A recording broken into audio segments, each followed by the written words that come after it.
Assalamualaikum warahmatullahi wabarakatuh. Bersama kembali dengan Pak Guru Alan. Hai anakku sekalian, bagaimana kabar pagi hari ini? Mudah-mudahan sehat selalu ya. Baiklah anakku sekalian, sebelum kita belajar, jangan lupa berdoa dan ingat selalu protokol kesehatan, baik di rumah maupun di luar rumah. Hari ini Pak Guru akan memberikan materi tentang tema 2, subtema 3, pembelajaran 3. Yuk, kita sama-sama simak. Yang pertama, kita awali dengan muatan pelajaran Bahasa Indonesia KD 32 dan KD 45. Menandai informasi pada teks yang dibaca. Agar dapat menjawab pertanyaan-pertanyaan yang diberikan, kita dapat menandai kata kunci yang kita temukan di dalam setiap paragraf. Kata kunci tersebut dapat berupa ide pokok dan akan menjadi pengingat saat kita mengerjakan soal-soal yang diberikan.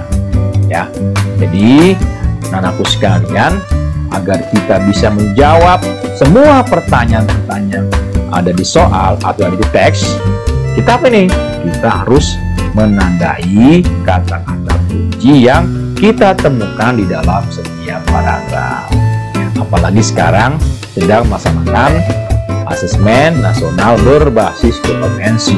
Nah, itu soal-soalnya berupa literasi, berupa bacaan-bacaan. Nah, inilah yang kita dapatkan ya. Gitu. Jadi kalau kita ingin bisa menjawab semua pertanyaan itu, kita apa? Kita tandai sebagai apa? Sebagai kata kunci. Apa itu? Kata kuncinya dapat berupa ide pokok di tiap paragraf. Sehingga apa?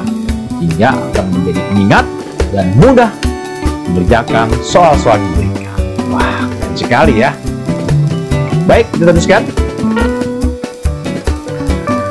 Materi berikutnya adalah muatan pelajaran PPKN KD 32 dan KD 42.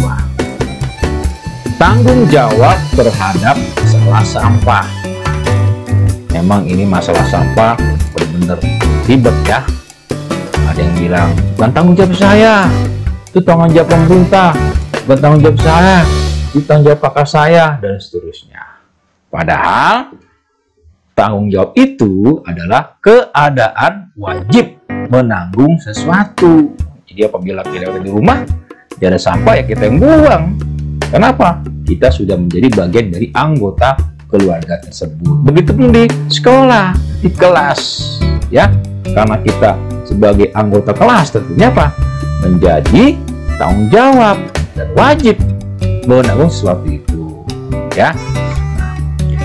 Perilaku tidak menjaga kebersihan dan akibatnya. Membuang sampah sembarangan, apa akibatnya? Membuat aliran sungai atau selokan tersumbat. Nah, coba bayangkan bagaimana kalau aliran sungai atau selokan tersumbat. Kira-kira apa jawabannya? Ya, betul, akan menjadi banjir. Mau kalian rumahnya banjir? Nah, itu perilaku buat sampah sembarangan jangan dilakukan. Apalagi tumpukan sampah yang dibiarkan di pinggir jalan. Ya, jadi apabila kalian melihat sampah di pinggir jalanan, jika yang mampu buang ya. Jika tidak mampu, ya bisa dilaporkan sama petugas kebersihan ya. Apa akibatnya kalau sampah dibiarkan di pinggir jalan? Tentunya akan menimbulkan bau tidak sedap dan mencemari lingkungan. Nah, siapa yang mau tanggung jawab? Ya kita. Bagaimana supaya lingkungan itu menjadi bersih dan tidak bau, ya. Nah, dengan bertanggung jawab terhadap masalah sampah, kita dapat menciptakan lingkungan yang bersih dan sehat. Coba siapa yang di lingkungan RT-nya bersih, di keluarganya, bersih lingkungannya. Ayo ya. Nah, mulai sekarang kita sudah belajar bertanggung jawab dan peduli terhadap lingkungan, masyarakat, keluarga, sekolah. Baik, kita lanjutkan ke mata pelajaran ilmu pengetahuan sosial, yaitu menghargai kegiatan ekonomi orang lain. Sebagai makhluk sosial, kita membutuhkan orang lain untuk memenuhi kebutuhan yang tidak bisa kita hasilkan. Keterlibatan orang lain dalam kegiatan ekonomi dapat kita temukan pada tahap produksi, distribusi, dan konsumsi. Ya, inilah keterlibatan orang lain dalam kegiatan ekonomi. Ya, tanpa terlibatnya orang lain, maka tidak berproses ya sampai dengan konsumsi. Contohnya misalnya seorang nelayan, ya, dan itu tidak akan bisa sampai ke mana konsumen. Kalau tidak apa? Tidak ada yang memasarkan. Kita butuh orang lain untuk memasarkannya. Di mana? Di tempat pelayanan, ya.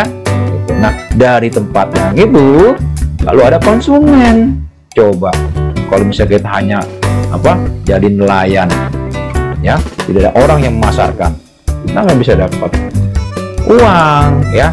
Itu loh. Oleh karena itu, ya, kita harus harus perlu orang lain untuk untuk kegiatan ekonomi, ya. Itu karena menghargai peranan setiap individu penting dilakukan oleh setiap anggota masyarakat, ya, karena kita adalah sebagai makhluk sosial, otomatis kita membutuhkan orang lain untuk memenuhi kebutuhan yang tidak bisa kita hasilkan. Kita butuh uang, tentunya ikannya ada yang jualin, ya. Mungkin uang itu langsung berupa ikan tapi menjadi uang, ya.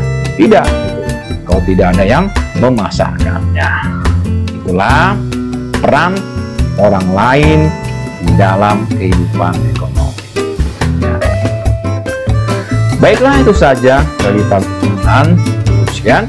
Assalamualaikum warahmatullahi wabarakatuh. Semangat pagi.